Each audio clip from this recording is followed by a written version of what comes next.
بسم اللہ الرحمن الرحیم۔ ویسے تو شہر چنیوٹ اور ضلع چنیوٹ کے بہت سارے مسائل ہیں اور جن پر ہم لب کشائی کرتے بھی رہتے ہیں اور انتظامیہ کو توجہ دلاتے بھی رہتے ہیں، لیکن سب سے زیادہ جو تکلیف دہ امر ہے اور جو بہت زیادہ اب مصیبت کی طرح بن گیا ہے وہ DHQ ہے کہ DHQ کے اتنے مسائل ہیں کہ ایک مریض بیچارہ اگر ایمرجنسی میں جاتا ہے تو ایمرجنسی میں جانے کے بعد اس سے پہلے اس کو کوئی یہ پتہ نہیں ہوتا کہ کس روم میں جانا ہے اور کس جگہ جانا ہے۔ اگر وہ چلا جاتا ہے تو مطلوبہ طور پہ وہاں پر ڈاکٹر موجود نہیں ہوتا، اور اگر ڈاکٹر موجود ہوتا ہے تو وہ ریسٹ کر رہا ہوتا ہے، اور اگر ان کو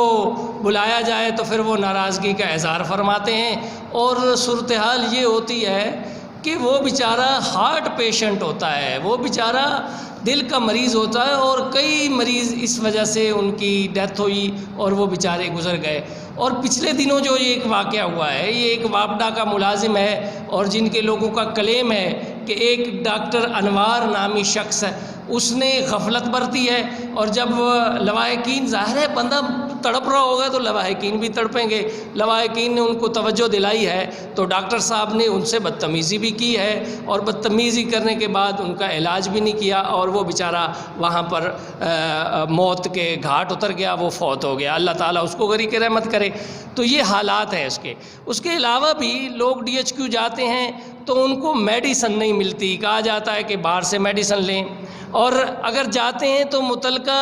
ان کو پتہ نہیں ہے کہ کس ڈاکٹر کے پاس پہنچنا ہوتا ہے۔ وہ پرچی لیتے ہیں کمپیوٹر سے، پرچی لینے کے بعد لائن میں لگ جاتے ہیں، لائن میں لگنے کے بعد جب وہاں ڈاکٹر کا ٹائم آتا ہے اس بیچارے کا لائن کے بعد، تو پتہ چلتا ہے کہ آج متعلقہ ڈاکٹر صاحب تو نہیں ہیں۔ اور پھر بہت سارے خواتین کے ایشوز ہیں کہ جو لیڈیز، جو بیچاری خواتین پیشنٹ وہاں جاتی ہیں، اور امراض نسواں کی جو خواتین ہیں وہ جاتی ہیں، تو ان کے لیے اتنا کوئی کمپلیکیٹڈ بنایا گیا کہ ان کو پتہ ہی نہیں چلتا ہم نے کس کے پاس جانا ہے۔ اب اگر وہ چلی جائیں تو متعلقہ ڈاکٹر صاحبہ کہہ دیتی ہیں کہ پھر آئیں، پھر اگلے دفعہ آئیں، پھر ہفتے میں آئیں، کوئی 3 ماہ کے اندر آئیں۔ اور بعض اوقات تو امراض ایسی ہوتی ہیں جن کا فوراً آپریشن ہونا چاہیے، لیکن وہ بیچارے نہیں کروا سکتے، اور مجبوری کے عالم میں ان کو چناب نگر یا الائڈ ریفر کر دیا جاتا ہے پرائیویٹ کے طور پر۔ اور یہ اس طرح کے مسائل ہیں۔ میں DC چنیوٹ سے گزارش کروں گا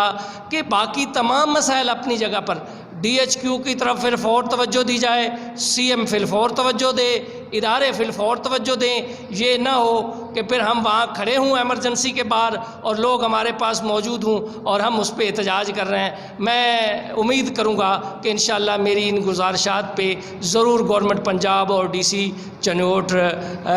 توجہ فرمائیں گے، اور یہ امید ہے کہ مسائل حل ہوں گے۔ بہت شکریہ۔